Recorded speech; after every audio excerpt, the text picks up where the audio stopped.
Mesdames, Messieurs, c'est un réel plaisir pour moi de vous retrouver au rendez-vous de l'information sur Matin Libre Télévision. Voici donc le sommaire de ce journal.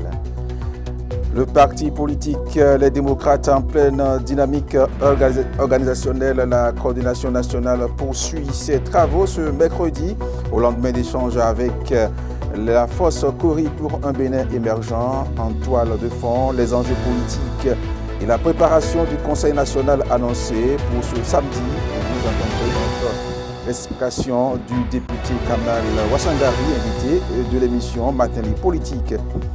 Et puis par ailleurs, mouvement d'adhésion dans la sphère politique des membres de la Renaissance du Bénin, originel rallye, le Fancom Waromia Douadaï, une mobilisation enregistrée à Cotonou à quelques semaines de l'élection présidentielle.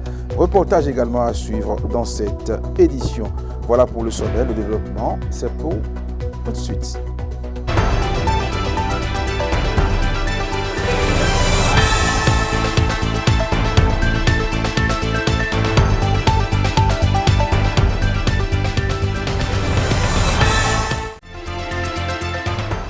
Et voilà, merci de préférer Matin Libre Télévision pour vous informer. Je l'annonçais en titre, le parti politique Les Démocrates poursuit demain, mercredi, les travaux de la session ordinaire de la coordination nationale.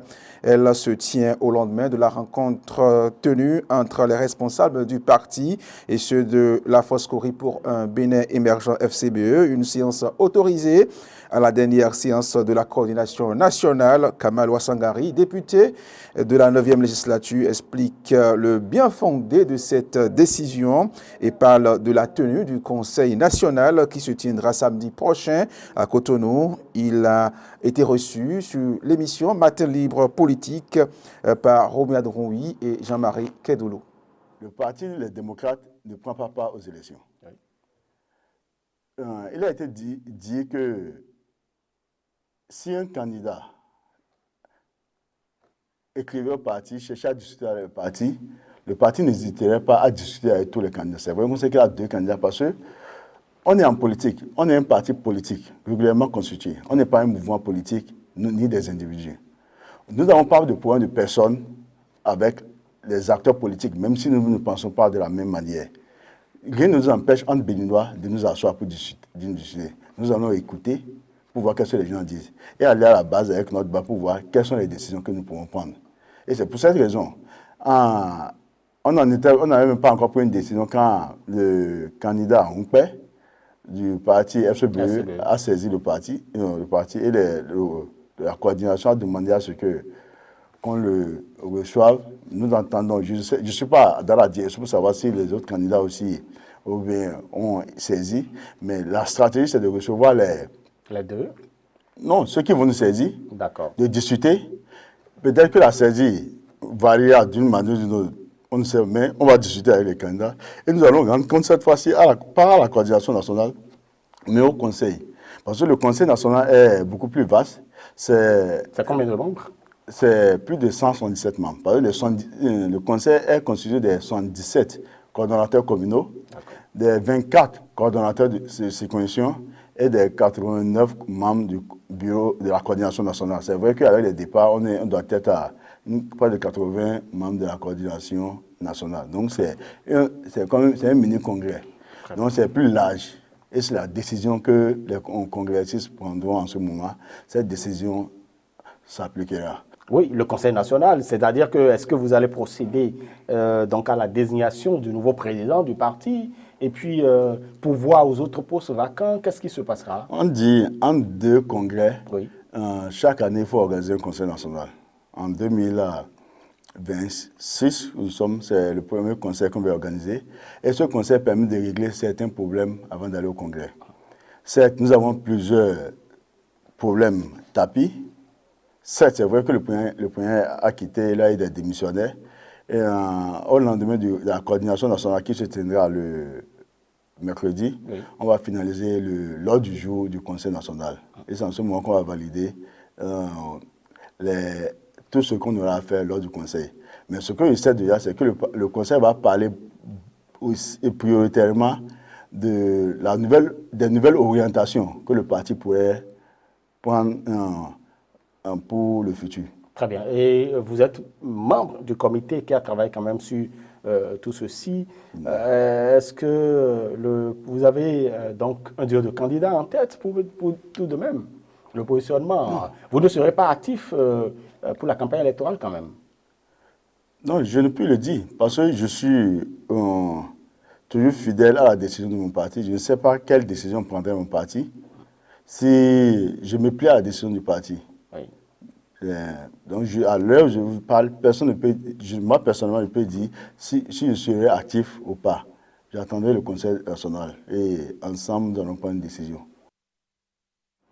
Les membres de la Renaissance du Bénin originel ont adhéré au fan club Romuald Wadayi. C'était ce week-end à Cotonou. Ceci à quelques semaines de la tenue de l'élection présidentielle. Romuald Ronwi et Jean-Marie Kedolo pour le point.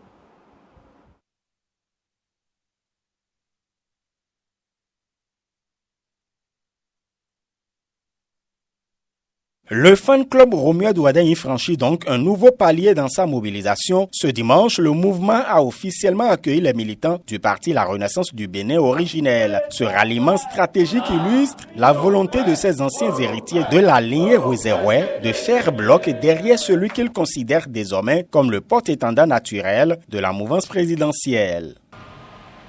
Nous avons unanimement décidé de ne point adhérer aux partis politiques connus, mais plutôt de travailler activement de l'intérieur du nouveau système pour la paix réelle et la réconciliation.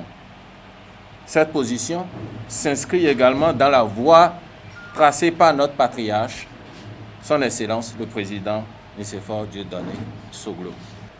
Il n'est donc plus désormais question de faire la politique dans l'inimitié, mais plutôt dans l'adversité vraie.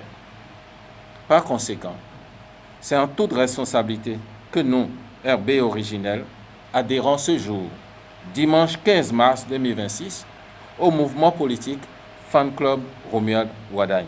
Ces militants de la RB originelle qui militaient précédemment au sein du Parti Les Démocrates ont choisi de tourner la page de l'opposition.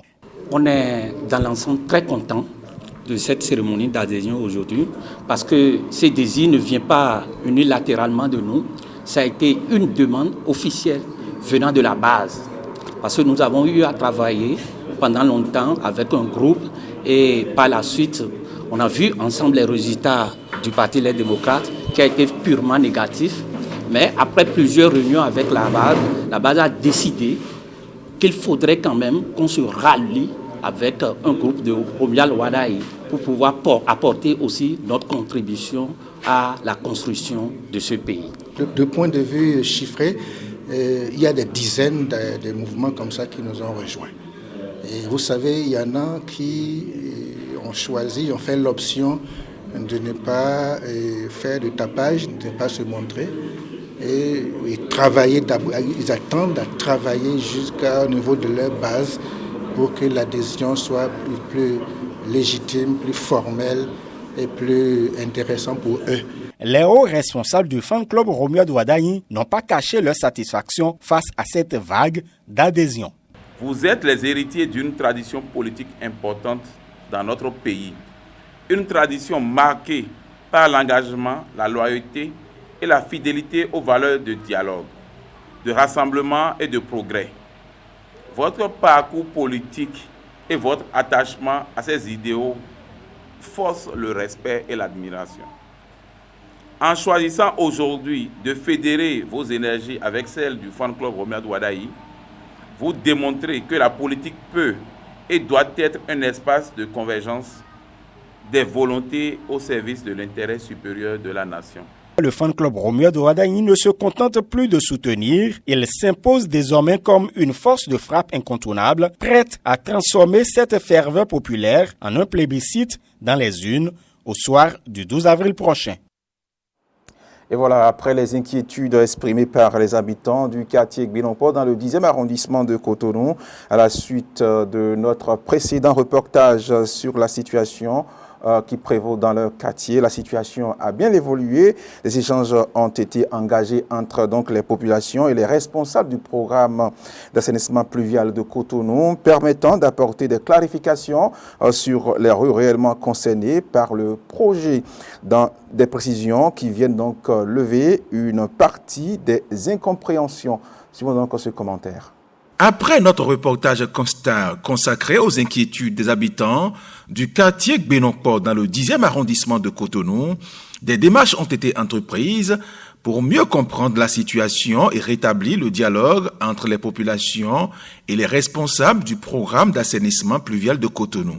À la suite de cette alerte, les équipes chargées de la mise en œuvre du programme ont engagé des échanges avec les riverains afin d'apporter des explications sur les contours réels du projet. Ces discussions ont permis de lever certaines zones d'ombre qui entretenaient l'inquiétude au sein de la population. Une partie de la confusion est née d'un déficit d'information sur les rues effectivement retenues dans le programme.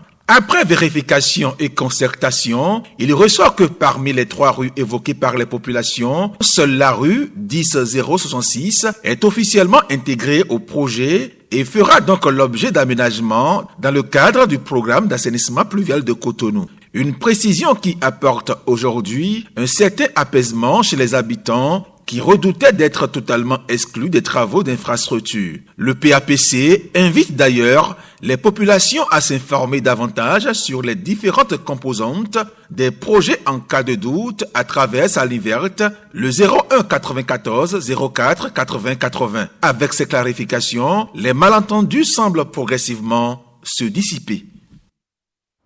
Les actions de protection civile sont particulièrement visibles lors des catastrophes de grandes ampleurs.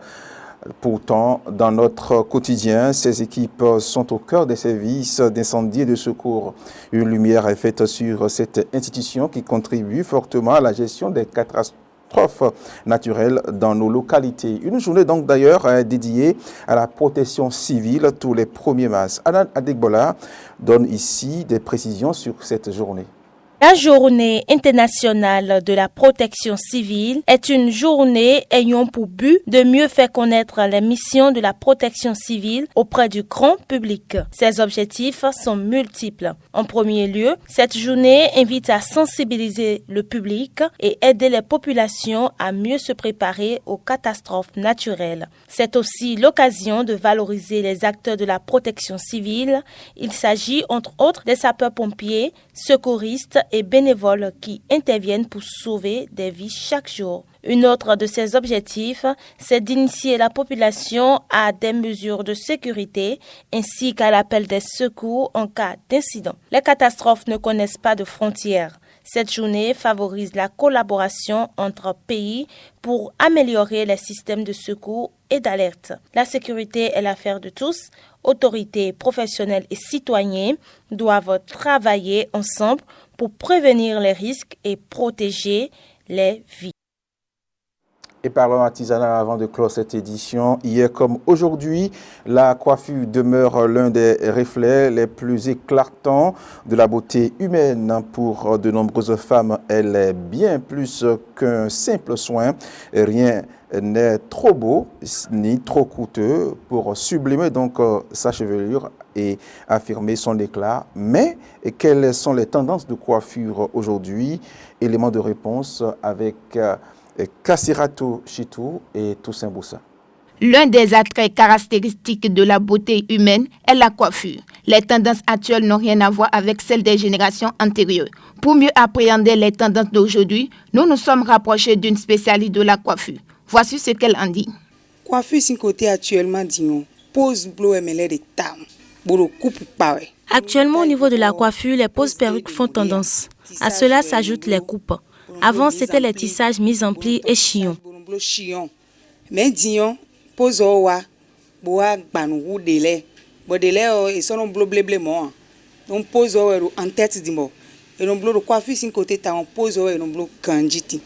Non bleu coupe. La génération actuelle opte plus sur les perruques et coupes. Plusieurs facteurs entrent en ligne de compte pour le choix des perruques. Nous mais on m'a banou da ni chitaton. Les poses perruques se font avec l'avocado si l'individu compte le garder pour quelques heures. On fait des poses avec la colle si l'individu compte le garder.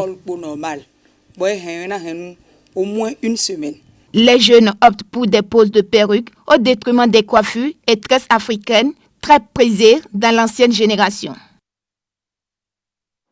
Et voilà qui vient clore ce 20h sur Matin Libre Télévision. Mesdames, Messieurs, merci de l'avoir suivi. N'oubliez pas de vous abonner à nos différentes plateformes Facebook, YouTube, TikTok, Matin Libre Télévision. Également, retrouvez cette édition en replay sur le www.matinlibretv.bj. Portez-vous bien et à demain pour une autre session d'information sur Matin Libre TV.